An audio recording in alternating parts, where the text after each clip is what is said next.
My name is Emily Mills. I am an OFO, which means originally from Opelika. So this is my home. I am 41 years old. I work as an interpreter, a Spanish interpreter. I have triple negative, stage 2 breast cancer. So triple negative, of course, there's no receptors that you can turn off with the hormones, so you have to treat it all, with treatment chemicals. So at 40, I had a hysterectomy and was having some issues there. And a couple of months later, I was, just running my hand right here, and I felt a lump. And it was just so close to the surface that I just thought it was something else. I just didn't think it was what it was. It felt very cysty because it was just so prominent. And so unfortunately, I have to say that I probably did not get it checked quickly enough. Fast forward to a couple of months later, it's been about 7 months. I thought, well, I gotta go get this checked out. And so I went to my GP, and it was funny, she felt it and she was like, watch your weight.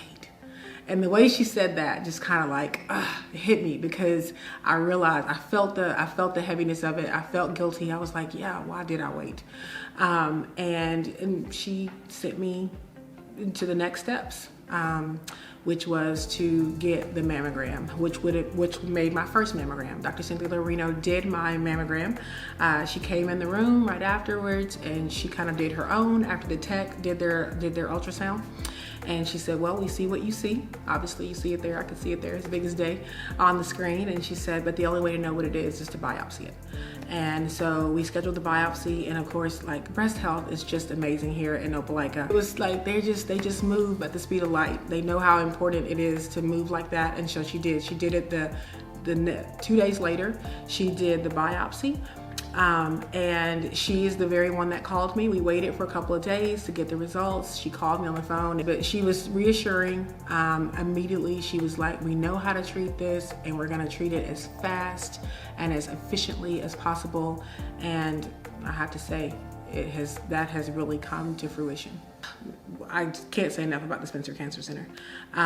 It is just fantastic. It really does feel like cancer patients need their own place because of all the mental stuff that goes on with having cancer, and they know how to do it here.